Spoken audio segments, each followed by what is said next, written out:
আমি একটা breaking news নেব এবং সে ব্রেকিং নিউজটা তৃণমূল কংগ্রেসের জন্য বড্ড অস্বস্তির হতে চলেছে, বড্ড অস্বস্তির হতে চলেছে। যে ব্রেকিং নিউজটা এই মুহূর্তে আমি নেব, হুমায়ুন কবির অনেক খেলা কিন্তু ঘুরিয়ে দিতে পারেন বা অনেক খেলা ভেস্তে দিতে পারেন। দল গঠনের পর এবার জোটের ঘোষণা হুমায়ুন কবিরের। দল তৈরির পর আসাদুদ্দিন ওয়েসির সঙ্গে মিমের সঙ্গে জোট বাঁধার পরিকল্পনা ঘোষণা ভরতপুরের বিধায়ক হুমায়ুন কবিরের। মিম প্রধান আসাদুদ্দিন ওয়াইসির সঙ্গে ফোনে কথা। 22শে ডিসেম্বরের পর সবটা স্পষ্ট হবে, মন্তব্য হুমায়ুন কবিরের।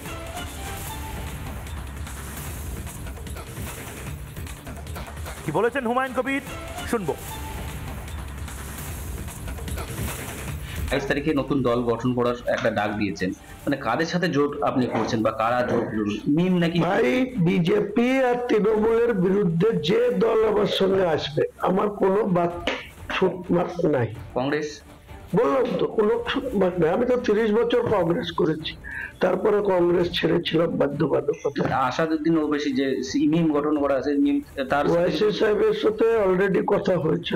সিট ভাগাভাগি কিছু হয়নি, প্রাথমিক স্তরে এটা হয়েছে যে বাংলায় উনি আসবেন নির্বাচনে অংশগ্রহণ করতে। আমার নতুন দল উনি প্রথমেই প্রস্তাব করেছিল ওনার দলে জয়েন করার জন্য, তা আমি সেটা অ্যাকসেপ্ট করিনি। ওনার সঙ্গে জোটে যাব। জোটেই যাচ্ছেন? হ্যাঁ,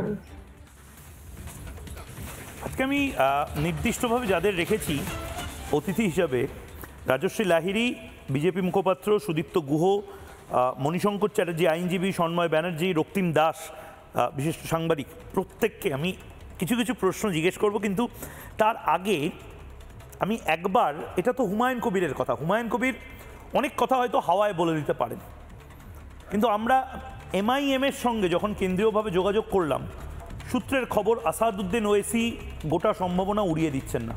অর্থাৎ হুমায়ুন কবিরকে এখন আর এই ভোট কাটুয়া এই কথাটা বলা যাবে না হয়তো। মানে ভোট কাটুয়া যাকে বলা হচ্ছে তাকে তো কিছুটা হলেও অপমান করা হচ্ছে। হুমায়ুন কবির যাদের ভোট পাবেন তাহলে তো তাদেরকেও অপমান করতে হবে।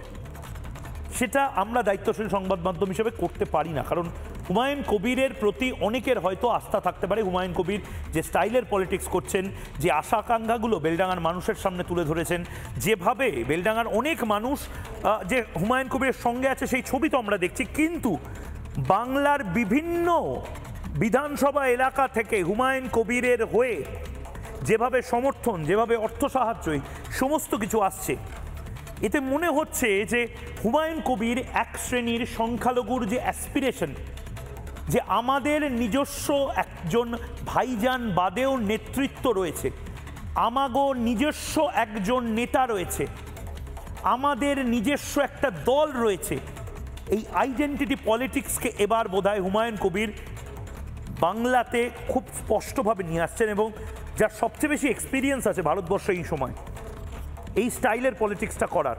হ্যাঁ, সে হয়তো সাকসেসফুল নয়, সে হয়তো একজন দুজন এমপিকে নিয়ে একেবারে পার্লামেন্টের শেষের লাস্ট সিটে, লাস্ট বেঞ্চে বসে থাকেন আসাদুদ্দিন ওয়েসি, কিন্তু তার কি ফ্যানের অভাব আছে? তার কি অনুরাগী অনুগামীর অভাব আছে? নেই।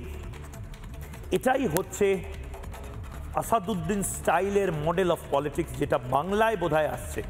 মুর্শিদাবাদের এমআইএমের যারা নেতারা রয়েছেন বা মালদার যারা রয়েছেন, তাদের বিভিন্ন লোকের সাথে আমরা কথা বলছি। এমআইএম এই বাংলাতে কি করতে পারবে কি করতে পারবে না সেটা পরের কথা, কিন্তু মমতা বন্দ্যোপাধ্যায় যদি ভাবেন যে এমআইএম তো আমরা কত দেখলাম, আইএসএফ তো আমরা কত দেখলাম, এবার বোধহয় ভুল ভাবছেন।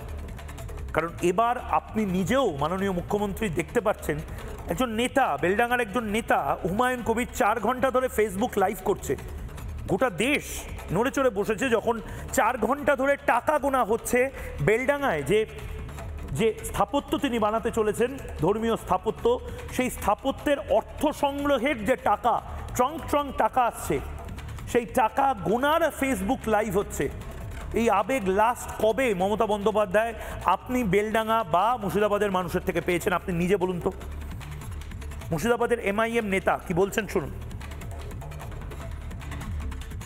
হুমায়ুন কবির সাহেব যে কথা আজকে বলেছে, উনি নিজেই ঘোষণা করেছে 22 ডিসেম্বরে উনি ওনার রাজনীতি দল তৈরি করবে এবং ব্যারিস্টার আসাদুদ্দিন ওয়াইসি সাহেবও 2026 বিধানসভা নির্বাচন সর্বশক্তি দিয়ে লড়বে, তার প্রস্তুতি আমাদের অধিকার যাত্রাও শীঘ্রই শুরু হবে। এবং বাংলার খাস করে মালদহ মুর্শিদাবাদের মানুষ, বীরভূমের মানুষ চাইছে একটা জোট। তো আমরা আলোচনা করছি, হুমায়ুন সাহেবের সঙ্গে কথা চলছে। আমরা হায়দ্রাবাদে আমাদের ব্যারিস্টার আসাদুদ্দিন ওয়াইসি সাহেবকে জানিয়েছি। আসাদুদ্দিন ওয়াইসি সাহেব শীঘ্রই ওনার মতামত জানাবে, তারপরে রাজ্যে একসঙ্গেই আমরা সভা করে এই জোট আমরা ঘোষণা করব। নানা ধরনের কন্টেন্ট দেখার জন্য লাইক করুন, শেয়ার করুন আমাদের ফেসবুক পেজ, সাবস্ক্রাইব করুন আমাদের ইউটিউব চ্যানেল। পাশাপাশি অন্যান্য ব্রেকিং নিউজের জন্য অবশ্যই চোখ রাখুন রিপাবলিক বাংলায়।